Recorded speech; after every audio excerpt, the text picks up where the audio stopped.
তখন আমি টিকিট কাটতে উঠলাম, তো তখন বাইকে করে দুজন যাচ্ছিল, সামনে থেকে ঢিল মেরে ওরা ভেঙে গেছে।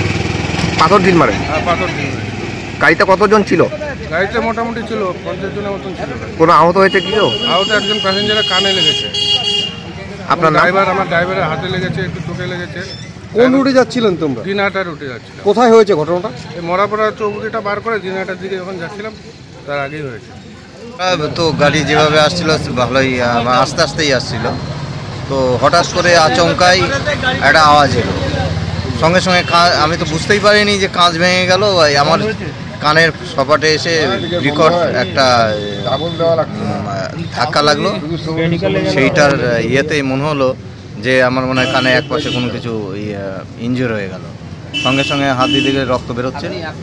আপনি অফিসে যাচ্ছিলেন নাকি? হ্যাঁ, আমি কাজেই এসেছি এখানে, আমি কলকাতা থেকে আসছি, এখানে ছিলাম আজকে সকালবেলা, জাস্ট মানে কাজে ভিজিট করতে যাবো। ওই বিএ চ্যানেল অফিসের সামনে ওঠে, ওইখানে ওঠার পরে হঠাৎ দেবীবাড়ি থেকে দুই চারজন ছিল বাইক নিয়ে, হঠাৎ করে এসে পাথর আর লাঠি টাঠি ইয়ে করে এইদিকে কাছারির দিকে এসে পড়ে। গাড়িতে কি বাচ্চা ছিল?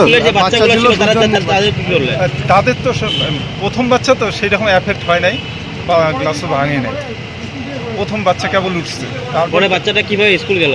না, পরে তো আমি স্যার এইদিকে ফোন করার পর বললো যে গাড়িটা যাওয়া যাবে না, একটা বাচ্চা যখন উঠছে নামায় দাও, পরে নামায় দিয়ে যে এইখানে আসছে।